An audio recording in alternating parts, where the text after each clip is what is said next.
వీక్షకులందరికీ నమస్కారం. 2025వ సంవత్సరం అక్టోబర్ మాసంలో ఏ విధమైనటువంటి గ్రహస్థితి ఉండబోతూ ఉన్నది, ఆ గ్రహస్థితి ద్వారా ద్వాదశ రాశుల వారికి ఏ విధమైనటువంటి ఫలితాలు ఉండబోతున్నాయనేటువంటి విషయాన్ని మనం ఈ వీడియో ద్వారా తెలుసుకుందాం. ముఖ్యంగా గ్రహస్థితి కనుక గమనిస్తే ఈ మాసంలో 18వ తారీఖున గురుని యొక్క మార్పు జరుగుతుంది. ఇది చాలా గొప్ప మార్పుగా చెప్పచ్చు. ఈ నెలలో 18వ తారీఖున మారేటువంటి బృహస్పతి డిసెంబర్ నెలాఖరు వరకు కూడా ఇదే కర్కాటక రాశి యందు ఆయన సంక్రమణం చేయబోతారు. ఇది చాలా రాశుల మీద పాజిటివ్ ఇంపాక్ట్ని క్రియేట్ చేస్తుంది. ఎందుకంటే గురుని యొక్క బలం చాలా ముఖ్యమైనటువంటిది. ఆ గురు బలం కావాల్సినటువంటి రాశులు కొన్ని ఉన్నాయి, వారికి ఇది చాలా గొప్పగా ఉపయోగపడుతుంది. ఒకటి, ఈ 18వ తారీఖు నుండి గురుని యొక్క మార్పు ఫలితాలు అన్వయంలోకి వస్తాయి. అదే రోజున అనగా 18వ తారీఖు నాడు అక్టోబర్ నెలలోనే రవి యొక్క మార్పు కూడా జరుగుతూ ఉన్నది. ఎందుకంటే మనం ఈ మార్పులు తెలుసుకోవాలి అంటే ఒక్కొక్క గ్రహం ఒక్కొక్క రకమైనటువంటి కారకత్వం. ఉదాహరణకి చదువుకుంటున్నారు, ఏ రాశి వారైనా చదువు ముఖ్యంగా ఉన్నారు, వారి గురుడు మార్పు చాలా కీలకం. లేదు ప్రభుత్వ సంబంధమైనటువంటి వృత్తి ఉద్యోగాల్లో కానీ ప్రభుత్వ పరమైనటువంటి కార్యకలాపాలు జరగాలి, రవికి సంబంధించి. వ్యాపారం కావాలి, బుధుడికి సంబంధించి. కళలకి సంబంధించి శుక్రుడు. అలాగే రియల్ ఎస్టేట్ వ్యాపారాలు, మరే ఇతరత్ర పేలుడు పదార్థాలు, దీపావళి వస్తుంది, బాణాసంచా వ్యాపారాలు కుజుడికి సంబంధించి. అంటే చంద్రుడు వనమూలికలు, వైద్యము, వైద్యానికి సంబంధించి నీళ్ల వ్యాపారాలు. ఇలా ఏ గ్రహం మారితే ఏ విధంగా ఉంటుంది అనేటువంటి విషయాన్ని స్పష్టంగా తెలుసుకోవాలి. ఇప్పుడు 28వ తారీఖు అంటే ఈ నెలలోనే అక్టోబర్ నెలలో 28వ తారీఖున వృశ్చిక రాశిలోకి కుజుడు వెళతారు. కాబట్టి అక్కడికి మారిన ఆ 2 రోజుల్లో గొప్ప ఫలితం రాదు. కాబట్టి ఈ నెలంతా కుజుడు తులారాశిలో ఉన్నటువంటి ఫలితాన్నే చూసుకోవాలి. గురుడు మాత్రం సగం కర్కాటక రాశిలోను సగం మిథునంలోను ఫలితాన్ని ఇస్తున్నాడు. రవి సగం కన్యా రాశి యందు సగం తులారాశి యందు సంక్రమణాన్ని చేయబోతున్నారు. ఇది కూడా మనకి ముఖ్యం. అలాగే బుధ శుక్రులు ఈ నెలలో 2 సార్లు మారుతున్నారు. ఫైనల్ గా వారు సెటిల్ అయ్యేటువంటిది ఎక్కడ అంటే కన్యా రాశిలో శుక్రుడు స్థిరపడతారు 10వ తారీఖు దాటిన తర్వాత. అలాగే తులారాశి యందు బుధుడు ఎక్కువ కాలం స్థిరంగా ఉన్నారు. కాబట్టి ఆ ఫలితాలనే మనం తీసుకోవాలి. మొత్తం మీద చూసుకున్నప్పుడు ఇది గ్రహస్థితి యొక్క ముఖ చిత్రము. శనేశ్వరుని యొక్క వక్రగతి కొనసాగుతూ ఉన్నది మీనరాశి యందు.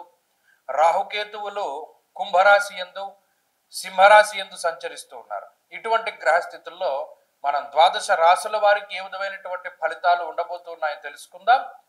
ఈ గ్రహస్థితిని బట్టి ద్వాదశ రాశుల వారు చేసుకోవాల్సినటువంటి పరిహారాలు, వారు పాటించవలసినటువంటి సూచనలు కూడా మనం తెలుసుకునేటువంటి ప్రయత్నం చేద్దాం.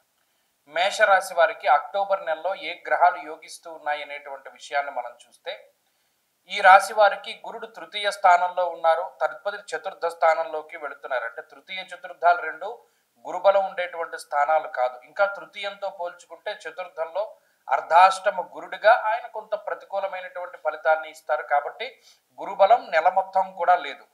ఇక రెండవది, రవిగ్రహం 18వ తారీఖు వరకు కన్యారాశి యందు యోగిస్తూ ఉంటారు. ఆ తర్వాత 18వ తారీఖు తర్వాత ఆయన వ్యతిరేకమైన ఫలితాలను ఇస్తున్నారు. కాబట్టి ఒక గ్రహం యొక్క అనుకూలత కనబడుతోంది. రెండు, కుజుడు ఈ మాసం మొత్తం కూడా సప్తమ స్థానంలోనే ఉంటారు. ఆ తదుపరి చివర్లో అష్టమానికి వెళుతున్నారు. కాబట్టి అష్టమ కుజ దోషం అన్నది ఏమీ ఉండదు. కుజుడు తటస్థమైనటువంటి గ్రహమే. శుక్రబుద్ధుల యొక్క అనుకూలత మాత్రం ఈ మాసంలో ఈ రాశి వారికి ప్రత్యేకించి కనబడుతూ ఉన్నది. ఇక ప్రధానమైనటువంటి గ్రహాలను కనుక చూస్తే లాభస్థానమందు రాహు యోగిస్తూ ఉండడం కీలకంగా చెప్పుకోవచ్చు. ఏలినాటి శని యొక్క దోషం ఈ రాశి వారికి ఉన్నది. అంటే ఎన్ని గ్రహాలు యోగిస్తున్నాయి అంటే చెప్పుకోదగినటువంటిది రవి, అలాగే రాహువు. ఇవి రెండు ప్రధానమైనటువంటి గ్రహాలు. ఈ 2 గ్రహాల యొక్క అనుకూల్యత, అదిలో ఉన్న రవి కూడా సగం వరకే యోగిస్తున్నారు. కాబట్టి ఇది దృష్టిలో పెట్టుకుంటే అక్టోబర్ మాసము అనేటువంటిది మధ్యస్థమైనటువంటి మాసము. ఈ నెలలో సామాన్యమైనటువంటి ఫలితాలనే మేషరాశి వారు ఆశించవచ్చును. సామాన్యమైన ఫలితాలు అంటే ఏమిటి? ఒకటి, ప్రధానంగా ఆరోగ్యానికి సంబంధించినటువంటి విషయాలు.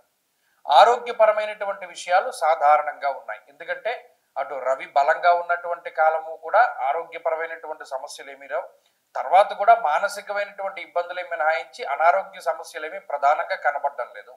అయితే 18వ తారీఖు తర్వాత చతుర్థ స్థానమందు గురుడు ఉండడం వల్ల యాచనం బుద్ధి చాంచల్యం తేజోహానిర్ధనర్వ్యయం అన్నది శాస్త్రం. అర్ధాష్టమ గురుడు ఆరోగ్యం మీద ఇంపాక్ట్ చూపించరు కానీ కుటుంబపరమైనటువంటి విషయాలపైన ఆయన ఇంపాక్ట్ చూపెడతారు.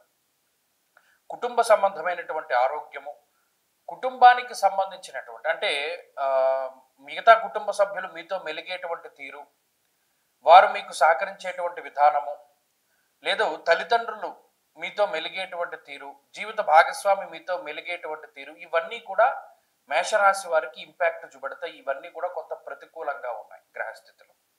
కుటుంబపరమైన విషయాలు ప్రతికూలంగా ఉన్నాయి, ఆరోగ్య పరిస్థితులు బాగున్నాయి, ఆర్థిక పరమైనటువంటి విషయాలు మధ్యస్థంగానే ఉన్నాయి. ఎందుకు? షష్ఠరవి కానీ లాభ రాహువు కానీ ఆర్థిక పరమైనటువంటి సమస్యలను తీసుకురారు, కానీ అర్ధాష్టమ గురుడు, వ్యయంలో ఉండేటువంటి శనేశ్వరుడు, సప్తమ స్థానంలో ఉండేటువంటి కుజుడు, తర్వాత అష్టమంలోకి మారే కుజుడు కూడా కొంత ఖర్చుకి కారణమవుతారు. కాబట్టి ఈ మాసంలో కొంత ఖర్చు అధికంగానే ఉంటుంది. ఉద్యోగ వ్యాపారాలకు సంబంధించినటువంటి విషయాలు మధ్యస్థంగా ఉన్నాయి. ఇక్కడ సప్తమ స్థానంలో సామంత జన విద్వేష అన్నారు. ప్రత్యేకించి కష్టం ఎక్కువ, ప్రతిఫలం తక్కువగా కనబడుతూ ఉన్నది ఈ మాసంలో. కాబట్టి మేషరాశి వారికి ఓవరాల్గా చూసుకున్నప్పుడు అనుకూలత అనేటువంటిది చాలా తక్కువగానే ఉన్నది. ఈ అనుకూలతల్లా ఆరోగ్యంలో కనబడుతుంది తప్పితే ఏదైనా ఉద్యోగపరమైనటువంటి విషయాల్లో కొంత అనుకూలత కనబడుతుంది. కుటుంబపరమైనటువంటి విషయాలు, అలాగే ఉద్యోగ వ్యాపారాల్లో కూడా కొన్ని ఒడిదుడుకులు కనబడుతూ ఉన్నాయి. అంటే మరి ఇందాక ఉద్యోగంలో అనుకూలత ఉందన్నారు కదండి అంటే ఇక్కడ ఒక విషయాన్ని గమనించాలి. ఉద్యోగంలో ఒత్తిడి పెరిగినా కొన్ని సందర్భాల్లో దాన్ని ఓవర్కమ్ చేస్తారు, కొన్ని సందర్భాల్లో మాత్రం బర్డెన్గా ఫీల్ అవుతారు. ఇది ఈ మాసం అంతా కూడా చాలా ఎక్కువగా కనబడుతుంది. అలాగే ఇందాక మనం చెప్పుకున్నట్టు ఆర్థిక సంబంధమైనటువంటి ఇబ్బందులు రావు, ఖర్చు ఉంటుంది కానీ ఖర్చుకు తగినటువంటి ఆదాయం ఉంటుంది. కాబట్టి ఈ మాసం అంతా కూడా సాధారణమైనటువంటి మాసమే. ఇందులో ఏమి మెరాకిల్స్ ఉండవు. ఇందులో కూడా ఏదైనా ఉద్యోగాన్ని వదిలిపెట్టుకుంటే కూడా చాలా ఇబ్బంది పడతారు కొత్త ఉద్యోగం రావడానికి వాటికిను. కాబట్టి చాలా జాగ్రత్తగా ముందుకు తీసుకు వెళ్ళాలి. గురుబలం కోసమే ప్రయత్నం చేయాలి. ఈ మాసంలో కూడా గత మాసం మాదిరిగానే గురువారాలు చేస్తూ, దక్షిణామూర్తి స్తోత్ర పారాయణ చేస్తూ ఎక్కువగా గురుబలాన్ని పెంపొందించుకోవడానికి ప్రయత్నాలు చేస్తే సరిపోతుంది. అధికంగా అంటే ఏదో ఉన్నదాని ఖర్చులు మినహాయించి అధికమైనటువంటి ఖర్చులు పనికిరావు. చాలా జాగ్రత్తగా మెలగండి. ఉద్యోగ వ్యాపారాల్లో కీలకమైనటువంటి నిర్ణయాలు తీసుకునేటప్పుడు జాతకాన్ని కూడా విశ్లేషణ చేసుకుంటూ ఉండండి. ఇవి ఈ రాశి వారికి ఈ మాసంలో చెప్పదగినటువంటి విషయాలు. స్వస్తి.